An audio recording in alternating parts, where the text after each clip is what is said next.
Ó, o André ele falou aqui, durante as sprints fora os dias de daily, a gente precisa estar sempre em contato com os devs, ou somente mesmo nos momentos das reuniões? Ótima pergunta, André. Isso tem muito a ver com a parte de comunicação. É assim, um produto não é simples de ser desenvolvido, tá certo? Quem falar pra você que desenvolver produto é simples tá muito louco, porque cada produto tem o seu jeito, cada produto tem a sua forma de ser desenvolvida e, obviamente, cada empresa vai querer imprimir ali o que ela pensa sobre como aquele produto deve ser, tá certo? Isso significa que o produto ele tem muitas complexidades, isso a gente nem tá falando aí sobre integrações, isso pode ser bem problemático. Então, considerando você como QA tendo uma soft skill na qual você tem uma comunicação eficaz, você vai manter contato com os desenvolvedores em constante momento, mesmo fora das reuniões, tá, André? Significa que você precisa pentelhar o dev o dia inteiro, todos os dias? Não, longe disso, não é essa a ideia. Mas é muito interessante que você entenda, né? O que ele está fazendo, então justamente as dailies vão servir muito para isso. E se você precisar de alguma ajuda ou se você precisar resolver alguma questão relacionada ao aplicativo que você sabe que o dev pode te mover, é um momento essencial também para você falar com eles. Óbvio, o seu ponto ali de conversa vai ser muito maior dentro das reuniões, justamente porque as reuniões são justamente encontros que são feitos para você poder ir lá e resolver problemas conversando, certo? Mas se for necessário você entrar em contato com um desenvolvedor em qualquer momento para entender um pouquinho melhor como que o sistema funciona ou como que aquela feature foi desenvolvida para que você consiga, às vezes, abrir um bug report melhor ou até mesmo criar uma melhoria no futuro ou até mesmo só para ver se está tudo funcionando corretamente. É super válido, tá bom?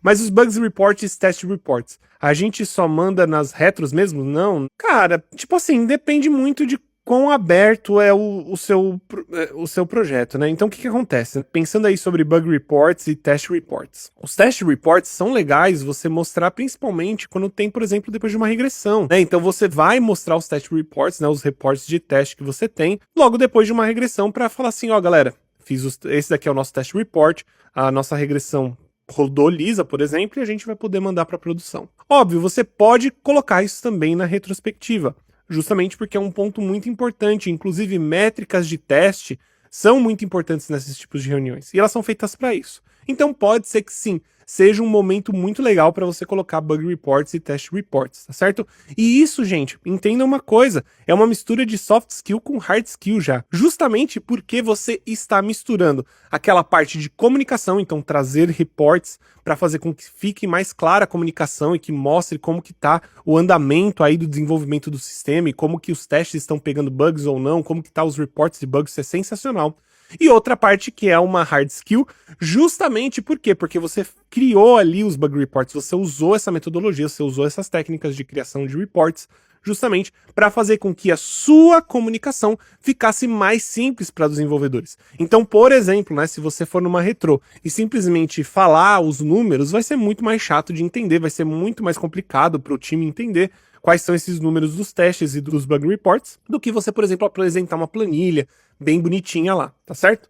Então, leve isso em consideração. E galera, na minha opinião, dentro do time de desenvolvimento, obviamente a gente vai ter pessoas como, por exemplo, o PO, que ele vai estar em constante comunicação e com os peers, né? Então provavelmente ele vai estar tomando conta ali de conversar sempre com os stakeholders e poder trazer tudo que os stakeholders ou tudo que os donos dos projetos querem para ser desenvolvido, e o time de produto, né, o PM, o PO, ele vai literalmente entregar isso para o desenvolvedor para poder desenvolver picado de um jeito legal. E essa parte de comunicação é muito importante. Só que um QA, na minha opinião, ele vai ter quase tanto que utilizar a comunicação dele num time quanto um PO, um PM.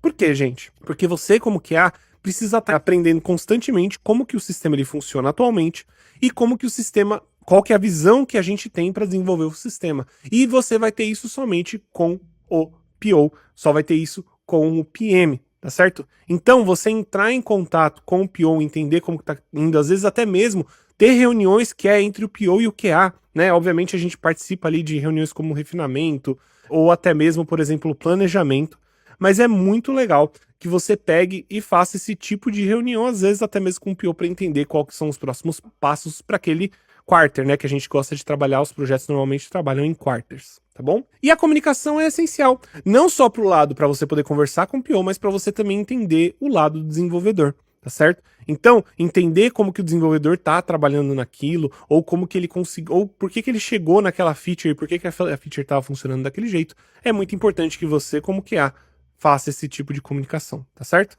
O André falou aqui, sim, é sempre bom deixar o mais a par possível na squad de como estão os testes, etc, acredito. É isso mesmo, porque quando você mostra como que os testes estão indo, primeiro, você está demonstrando que os testes estão sendo realizados, tá certo? E por a gente, às vezes, principalmente trabalhar remotamente, pode ficar meio estranho se você não tiver esses tipos de reports. Porque fica difícil das pessoas mensurarem se você realmente, né, está testando ou não. Óbvio, né? E isso considerando que você entrou há pouco tempo na empresa, eles precisam entender o seu trabalho. Então os reports são uma ótima forma de não somente deixar claro como que está ocorrendo cada teste, mas também uma forma muito boa de se comunicar. Criar esse tipo de conteúdo, criar esse tipo de documento, são muito, muito bons. E isso faz sim parte da comunicação. Tá certo? Outra coisa, é muito legal para ter uma comunicação eficaz, e o que eu diria que é uma das chaves para você ser um ótimo QA, é justamente você perguntar sempre que você tiver dúvida. Óbvio, você não pode ficar tendo dúvida aí de tudo ao mesmo tempo, mas é ideal que você sempre pergunte para as pessoas, que você sempre pergunte para o seu time quando você tiver alguma dúvida. Justamente porque isso vai fazer com que você se desbloqueie mais rápido. E por que que eu tô falando isso?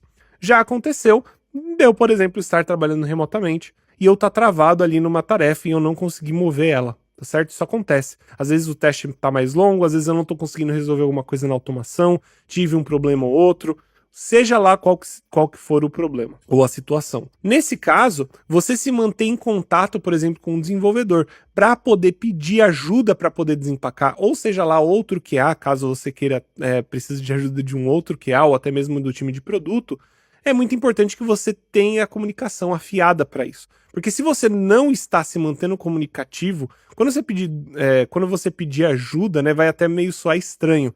Então, é legal que você sempre faça perguntas, né, que você pergunte para as pessoas, para os desenvolvedores, para os outros QAs, para você se desbloquear o mais rápido possível.